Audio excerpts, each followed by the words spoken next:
All right, so our goal today is to consider another ethical theory or set of ethical theories, which include consequentialism, which is kind of a broad understanding of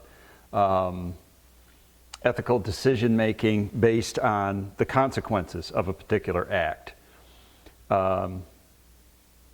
So we've looked at virtue ethics, Aristotelian virtue ethics, which is based not on the act itself, but rather on the character of the individual. Then we looked at a disassociation with acts, individual acts, but this not due to the character issue, but due to the obligation upon the individual and to universalize that obligation or that moral duty. And this we found with Immanuel Kant and deontology.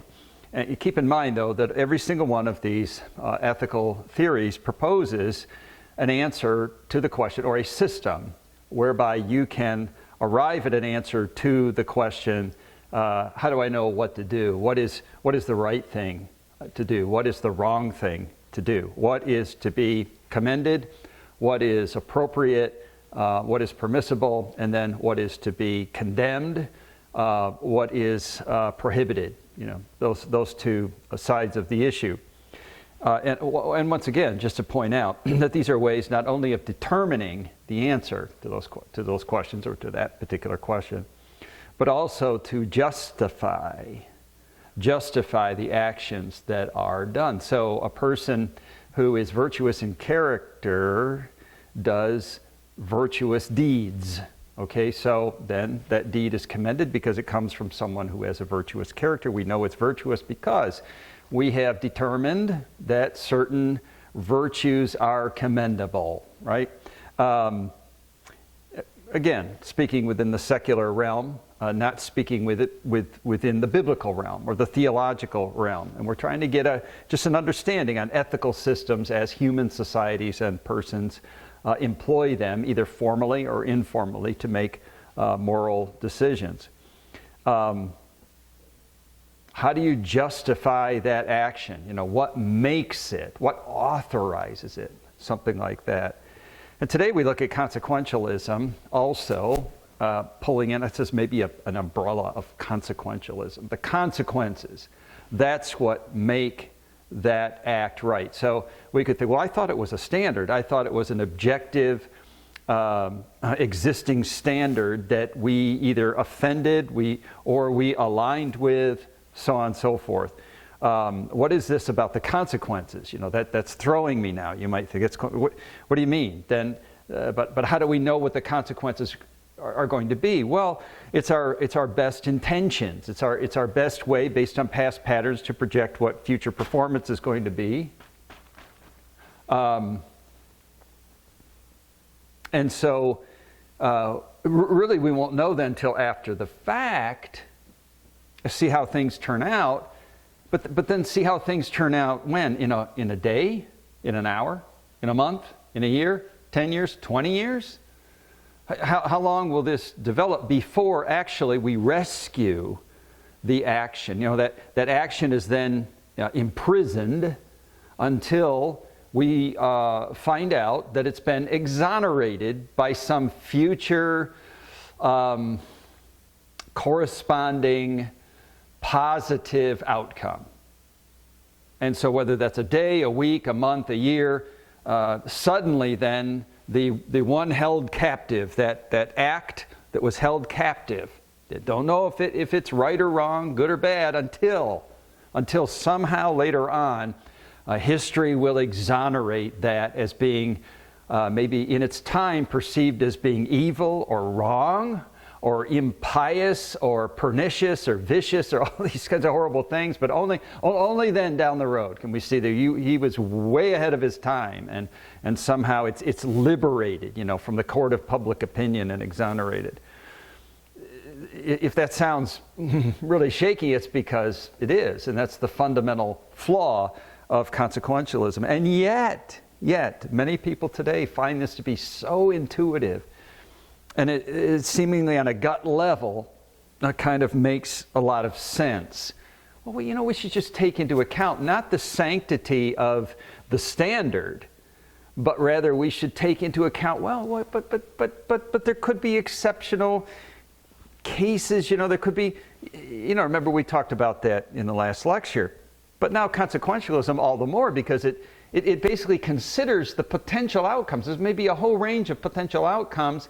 And so I'm thinking I should act in this way because I can somehow forecast how that's going to turn out. And did any of you ever have made decisions based on how you thought things were going to turn out, only to find out you're thinking, I wished I had done that other thing. I wished I had not done that. It's a nightmare, to be sure. So I want to look at this. I'm going to use Kirby Anderson's, I believe you have his book as a textbook that you're using. But I want to use a discussion, a little short article that he gave that I think is pretty good. It sums up not only utilitarianism, but it takes us into what is called act utilitarianism and rule utilitarianism, Jeremy Bentham, John Stuart Mill, and then Joseph Fletcher and his situation ethics, which is a natural attempt to bring, to approve, to look approvingly on utilitarian ethical theories from a Christian point of view, and Joseph Fletcher would do that, and it was called situation ethics. And if you've ever heard of it, it might be in the form of this phrase: "The ends justify the means." Just quite simply, the ends justify the means. And if you really haven't taken a step back to pull that apart and to kind of think, what does that mean anyway? I think I know what that means, just to roll that off your tongue and say, the ends justify the means. So I get that. It's almost a colloquialism, a common saying in the English-speaking world. And yet, if you take it apart, you'd say then that the means, being the actions that I do, are justified after the fact, later on, by the ends that they produce. Now think about that for a moment. That means if I need to steal something, if I need to lie about something, if I need to manipulate someone, that's perfectly acceptable.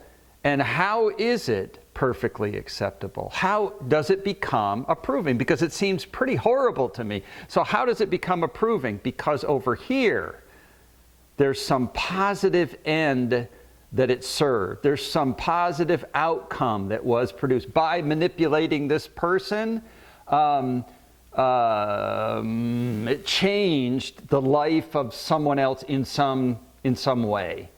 I just won't get really specific about that. But then it's uncertain to know how and by what right can you say that was a positive outcome. And so you just don't know. And a positive outcome is determined what? By observations over a period of a week or a month or a year. It could be any number of things, but you see how faulty it is to reason that way, instead of saying, no, manipulation is wrong, because even on Kantian ethical theory, let alone the Bible, treating people in a loving way, you don't use people as means. You don't use people because of their extrinsic value. I'll manipulate them into... and by whatever means, by whatever deception is possible, to manipulate them so that they will do this, so on. So utilitarianism, just to set the stage, that follows along this same principle. It's just one of many consequentialist theories. So you've heard a politician say that he or she passed or was instrumental in passing a piece of legislation because it would cause the greatest good for the greatest number of citizens. So How is that utilitarian? How is that consequentialism? It's because what you're saying is that this is a good thing. Why? Because of the end result that it produces, and that is the greatest good for the greatest amount of people. And this sounds intuitively good. So we just want to talk about the philosophy behind this particular system. So basically, utilitarianism or consequentialism is the belief that the sole standard of morality is determined by its usefulness. So its usefulness to do what? To serve a particular end. So philosophers refer to it as a teleological or teleological, if you prefer, system. The Greek word telos, as we mentioned in the last lecture, refers to an end or a goal. So it means that the ethical system determines morality by the end result, whereas Christian ethics is based on rules. Utilitarianism is based on results. If rules sounds a little bit uncomfortable, a little bit too much Mosaic law, Sinaitic covenant, that type of thing, I think of it in terms of Christian ethics are based on objective standards, the clear teachings of God's Word, the principles, ethical principles, moral principles derived therein, and the stated values as revealed by God in His Word. But all that goes out the window when it comes to utilitarianism that says, well, it's none of that, actually. It's none of that. What it is you only know what is appropriate behavior because of the outcome that it produces. So utilitarianism began with philosophers like Jeremy Bentham, and his dates are 1748 to 1832, and John Stuart Mill, 1806 to 1873. And basically Mill comes along and expands and modifies slightly this utilitarianism as established by Bentham. And the fundamental question then of utilitarian ethical theories or utilitarian theorists is to ask the question, what is the use of this? That is, this particular action that I'm going to take. I mean, what possible usefulness does it serve? And so the answer that he basically derived from Joseph Priestley's treatise of government was, this particular action is appropriate if it serves the greatest happiness for the greatest amount of people. So Bentham developed the ethical system around this idea of pleasure, hedonistic calculus he employed to measure that. How can you possibly measure the amount of pleasure given a particular act? And it's not just sensual pleasure like this, but basically the idea of utilitarian pleasure is that which maximizes, like the utility of something, the use of something, is said to be good if it tips the scales or maximizes pleasure and minimizes pain. So that's the idea in a population. What type of legislation can we enact? What type of domestic policies can we enact so as to maximize the utility or maximize the greatest good for the greatest amount of people? And you can see why it takes root, because surely you'd rather have the majority of people in a state of relative pleasure than in a state of maximal pain. Wouldn't it rather be that way? But you'd have to say at what price and for which people. I mean, what if the minority of people are standing with the right and they're now oppressed by the majority of people? So go back to the time when slavery was predominant in the United States and say, well, wait a minute now. You had the fewer people, that is the few plantation owners and the fewer industrialists that were benefiting financially from slavery. And so how on a utilitarian principle could you ever follow through with that? How could you ever maximize pleasure for slaves? They seem to would be always bound in that condition, because they would never be in the position of the fewest industrialists, few as plantation owners, but maximizing through that the economy and the greatest pleasure for the most amount of people. So the few would have to suffer with that. It's counterintuitive, to be sure. But John Stuart Mill, so he modifies this philosophy, developed it apart from Bentham's hedonistic foundation, and he used the same utilitarian calculus, but instead focused on maximizing the general happiness by calculating the greatest good for the greatest number. And so while Bentham used the calculus in a quantitative state, trying to measure how much, Mill used the calculus in a qualitative state. He believed, for example, that some pleasures were of higher quality than others. And it's not worth trying to take the time to go into differentiating the two. They both arrive at the same end. But utilitarian has been embraced by so many simply because it seems to make a good deal of sense. It seems relatively simple to apply on its face. Will this cause the greatest amount of good? Will this have the utility to maximize pleasure or pain? It's going to maximize pleasure. But then it requires a certain amount of subjectivity with that. Pleasure for whom? Pain for whom? And for how long? What's the duration going to be? And even in Bentham's hedonistic calculus, part of the measuring of the utilitarian value of any particular act, that is the value to maximize pleasure, minimize pain, had to do with duration. Right? So how long is this going to persist? How long is this going to... These were all inexact things. I mean, it looked good on its face because there was some scientific way of actually measuring the duration of pleasure or the type of pleasure, the category of pleasure, something like this. But at the end of the day, it's highly, highly subjective. So utilitarianism, it provided a way for people to live moral lives apart from the Bible, because it put the emphasis then on some other means of determining the rightness or wrongness, the permissiveness or prohibitive nature of certain things.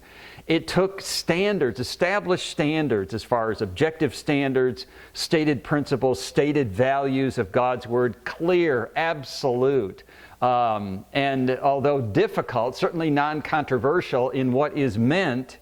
And it basically displaced all that by human reason, and an inappropriate use, really, of human reason in this regard. So reason over revelation. Jeremy Bentham was a leading theorist of Anglo-American philosophy of law, one of the founders of utilitarianism. So he developed this idea of utilitarian calculus in this book, Introduction to the Principles of Morals and Legislation, in 1781. And in the beginning of that work, Bentham wrote, well, nature has placed mankind under the governance of two sovereign masters, pain and pleasure, and it is for them alone to point out what we ought to do. That is, we're subservient to these two masters of pain and pleasure, as well as to determine what we shall do. And on the one hand, the standard of right and wrong, and on the other, the chain of causes and effects are fastened to their throne. And they govern us in all we do, in all we say, in all we think. Every effort we can make to throw off our subjection will serve but to demonstrate and confirm it. So Bentham believed that pain and pleasure not only explain our actions, but also help us define what is good and moral. And he believed that this foundation could provide a basis for social, legal, and moral reform in society. So key to his ethical system is this principle of utility. That is, what is the greatest good for the greatest number of people? So Bentham wrote, by the principle of utility is meant that principle which approves or disapproves of every action whatsoever, according to the tendency which it appears to have to augment or diminish the happiness of the party whose interest is in question, or what is the same thing, in other words, to promote or to oppose that happiness. In other words, whatever the situation is, what are the prevailing conditions that could be changed, augmented, modified so as to maximize pleasure or minimize pain, and it would be that is the act that contains the utility, and that act would then be deemed good. Now, John Stuart Mill was a brilliant scholar who was subjected to a rigid system of intellectual discipline and shielded from boys his own age. And when Mill was a teenager, he read Bentham, and Mill said the feeling rushed upon him that all previous moralists were superseded now by Bentham. And he believed that the principle of utility gave unity to my conception of things. I now had opinions. I now had a creed. I now had a doctrine. I now had a philosophy. In one among the best senses of the word, I had a religion. The inculcation and diffusion of what could be made the principal outward purpose of life.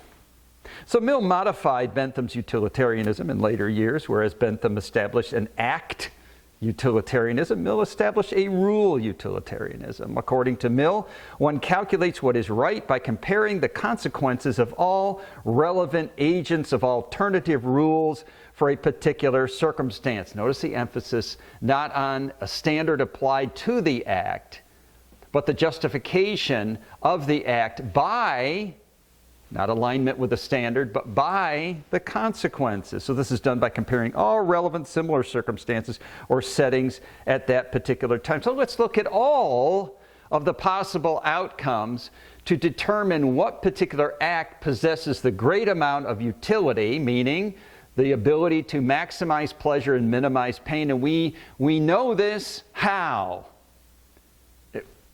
We know this how. So we have to wait and see. We have to wait and see how things turn out. We have to wait and see how things develop within a society. And you would opine, you would hearken back to him and say, no, a thing is right or wrong because it is so intrinsically, it isn't so inherently right or wrong. And so you do that which is right or wrong, and you will achieve corresponding outcomes. You know, they may be painful, they may be difficult, as doing what is right often is. So analysis of utilitarianism. What did utilitarianism do? Why did it become so popular? Probably its appeal is due to a few things. First, it's a relatively simple ethical system to apply. I only have to maximize pleasure, minimize pain. How difficult could that be? But yet, how do you know? How do you know ultimately what will make it? You may be right in the short run, but wrong. It may be that you need to face some pain. It may mean that you